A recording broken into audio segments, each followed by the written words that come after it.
Hello বন্ধুরা, শুভ সকাল। তোমরা সবাই কেমন আছো? আর আমি চলে এলাম আবার একটা নতুন ব্লগ নিয়ে। ম্যাডাম চা বানাচ্ছে, চা খেয়ে আমরা বেরিয়ে পড়বো ছোট ম্যাডামকে স্কুল থেকে আনতে। তো তোমরা দেখতেই পারছো ছোট ম্যাডামকে নিয়ে আমরা বেরিয়ে পড়েছি বাড়ির দিকে। বাড়ি যাওয়ার আগে চলে এলাম দোকানে। একটা মিস্ত্রি আসবে, দোকানটা দেখবে আর জানাবে সে কবে কাজটা করবে। মিস্ত্রিদার সাথে কথা বলে আমরা চলে এলাম বাড়িতে।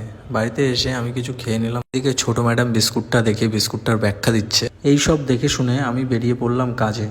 আর বৃষ্টি হচ্ছিল, সেই জন্য রেনকোটটা পরে নিয়েছিলাম। আর আজ আমাদের কাজটা ছিল মুকুন্দ ভিল্লাতে। সেই জায়গাটা প্রায় আমার বাড়ির থেকে 7 কিলোমিটার দূরে। ফাইনালি আমি পৌঁছে গেছি মুকুন্দ ভিল্লাতে। তো এই হলো গাইস মুকুন্দ ভিল্লা, যেখানে শুটিং হয়, সিরিয়ালের, শর্ট ফিল্মের, এইসবের শুটিং হয়।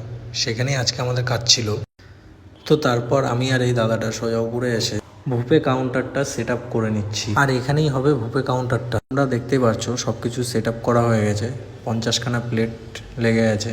আর এদিকে হট বলগুলো সব লাগিয়ে দিয়েছি। আজকের কাজটা ছিল পুজোর কাজ। তোমরা দেখতে পাচ্ছ ওখানে পুজো হচ্ছে।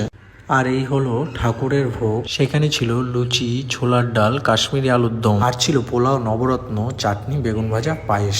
আর এই ঠাকুরের ভোগটা সাজিয়ে বাবা রেডি করে দিয়েছে। আর সেটা নিয়েই আমি উপরে চলে এলাম। উপরে এসে সেটা ঠাকুরমশাইকে দিয়ে আমি নিজের জায়গায় চলে এলাম। ফাইনালি কাজবাজ কমপ্লিট করে চলে এসেছি বাড়িতে। আজ রাতে রান্না হচ্ছিল ডিম কষা, আর সাথে ছিল রুটি। তো আলুটা কেটে আমি ম্যাডামকে একটু হেল্প করে দিচ্ছিলাম। তো ফাইনালি ডিম কষা রান্না হয়ে গেছে। আর এখন করব খাওয়া দাওয়া।